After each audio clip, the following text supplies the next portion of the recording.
Isa sa mga bucket list ko na gusto ko mapuntahan ay etong Tokyo Skytree Tower. Habang nandito kami sa Kanagawaken, ay nag-decide nga kami ng asawa ko na pumunta sa Tokyo. Dahil 4 na araw naman yung day off ni Hapon, kaya okay lang na mamasyal kami. Bago ang lahat, ay nag-recharge muna si Hapon ng Suica card. Ito yung kadalasan namin ginagamit kapag sumasakay kami ng tren. Walang gamit kong card ay pinahiram po sa akin ni mother-in-law. Hindi nga pala sila sumama dahil busy po yung mga binan ko. Isang oras nga pala yung biyabahiin namin mula dito sa Yokosuka hanggang doon sa Tokyo Skytree. Hihintay nga lang kami dito ng mga ilang minuto bago dumating yung train na sasakyan namin. Ito na nga, pagkatapos po ng ilang minuto, ay dumating na nga po yung sasakyan namin. Tinanggal ko nga pala kanina yung tali dito sa buhok ko kasi parang naiilang ako.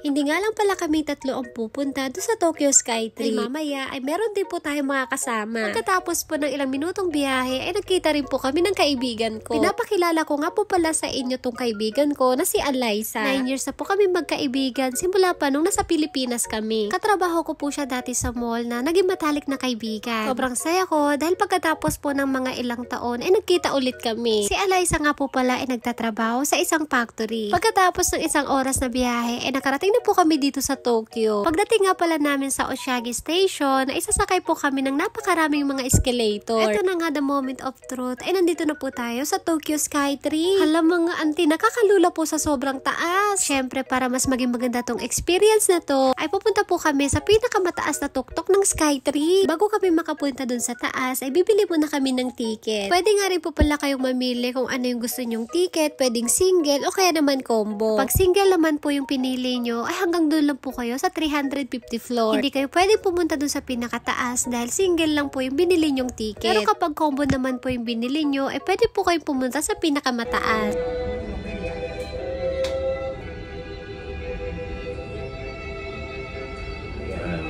It's the Tokyo Skytree Tembo Deck. Paalala nga lang po pala mga auntie, kapag sumakay po kayo ng elevator papunta ng 350 meters, ay medyo masakit po sa tenga. Nararamdaman nyo po yan kapag pataas na kayo. Kasi ako mga auntie, may konti po akong naramdaman habang pataas kami. Parang biglang namanhid yung tenga ko na merong tumutusok. Basta ganun mga auntie. First time namin pumunta dito sa Skytree kasama si Daddy at saka si Kenshin. Dito sa Japan, ito po talaga yung isa sa mga bucket list ko na gusto ko mapuntahan. Yung binili nga palang ticket ni Hapon ay combo ticket. Kaya pwede kaming pumunta sa pinakataas. Bago kami pumunta dun sa 450 meters, ay pinaskan muna namin yung ticket. Ito na nga, nandito na tayo sa pinaka-exciting part. Sasakay lang naman kami ng elevator.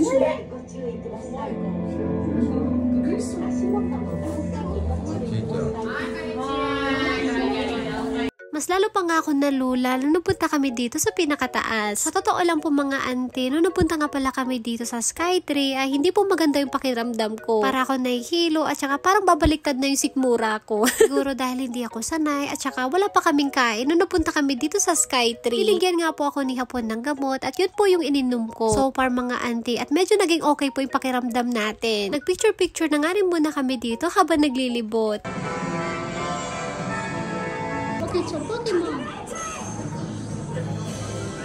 Dahil medyo nagugutom na ako, kaya niyaya ko na po sila Hapon na kumain. Bumaba ulit kami at nagpunta naman kami dito sa may restaurant nila. Fast forward na nga tayo mga auntie at nakapag-order na po kami ng pagkain namin. Ito nga po yung in-order ni Hapon, hamburger steak na merong kasamang kanin. Tapos nag-order kami ng karage at saka ng cheesecake. Sobrang ganda nga po ng pwesto namin dahil habang kumakain kami, ay nakikita namin yung napakagandang view.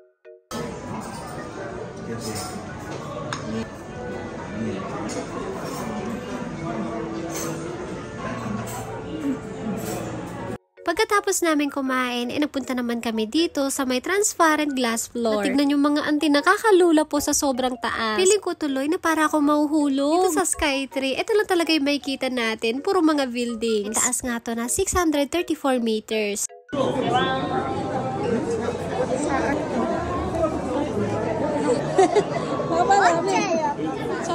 Habang nandito kami sa Tokyo Skytree, ay eto na nga rin po yung pagkakataon ko na bumili ng souvenir. Kung namimili nga ako dito, eto namang kaibigan ko, ay gusto daw niya akong bilhan, nakakahiya tuloy mga auntie. Oh, thank you!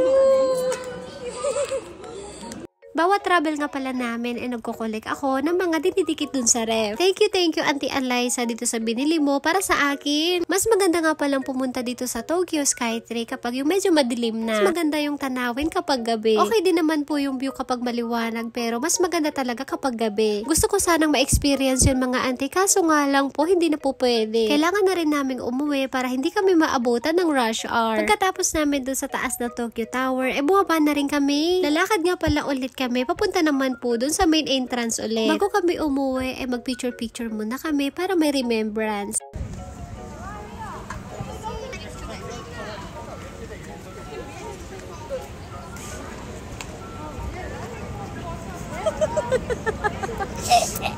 Si Alyssa nga po pala yung nagbibideo sa amin kanina habang naglalakad kami ni Uncle yung hapon. Isa sa mga to sa mga bucket list ko ang natupad na. Sa susunod, ano naman kaya yung pupuntahan namin? Mang-abang lang po kayo mga auntie sa mga susunod pa na mini-vlogs namin. Bilang isang housewife, syempre, kailangan din nating mamasyal, mag-travel para maiba naman ng ambience. Kaya swerte talaga tayo sa mga asawa natin dahil kapag day off nila, pinapasyal nila tayo. Maraming salamat kay Alyssa dahil hindi po siya nagsasawang kuhanan kami ng mga video. Pagkatapos namin mag-picture-picture, nagpunta naman kami dito sa bilihan ng mga pasalubong. Ito nga si Kenshin hindi po mapakali. Gusto nga niya magpabili sa akin ng kaiju. Binilhan ko nga siya ng isa para hindi na siya umiyak. Basang-basa nga itong si Kenshin dahil kanina nakipaglaro siya. Pinaglaruan ba naman niya kasi kanina yung tubig? Nagsulpong na nga ro dating kaubing ante. Pagbabad namin ng escalator, nandito na kami kaagad sa station. Biyahe nga ulit kami ng 1 oras. Itong si Auntie Alyssa, wala pa talagang tulog yan mga auntie. Pagkatapos ng night shift niya, natulog lang siya ng 2 oras. Balak talaga namin noon pa na kapag nandito kami sa Kanagawa, magkikita kami. Kaso nga lang, hindi po matuloy-tuloy. Kaya natutuwa ako na natuloy na po yung balak namin na magkita. Parehas nga rin po pala kaming taga-Tarlac at parehas din kami Ilocana. Isong agkalaan kami auntie. Naghiwalay na nga kami ng kaibigan ko dahil magkaiba kami ng station. Di pa siya marunong nang magbiyahe kahit mag-isa lang niya. Tapos po ng 1 oras na biyahe, nakarating na po kami dito sa Yokosuka.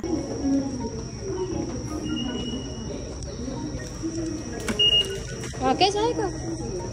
Bago kami pumunta sa bahay, dumaan muna kami dito sa parking. Yaran nga muna ni hapon yung parking niya. Mura nga lang dito mga auntie kasi yung isang araw ay nasa 800 yen. Nabukasan nga pala nito, uwi na po kami sa Nagano. Yun lang po, at dito na po natapos ang aming mini vlog. Maraming salamat po. Thank you for watching. Sayonara. Bye-bye! Paalam!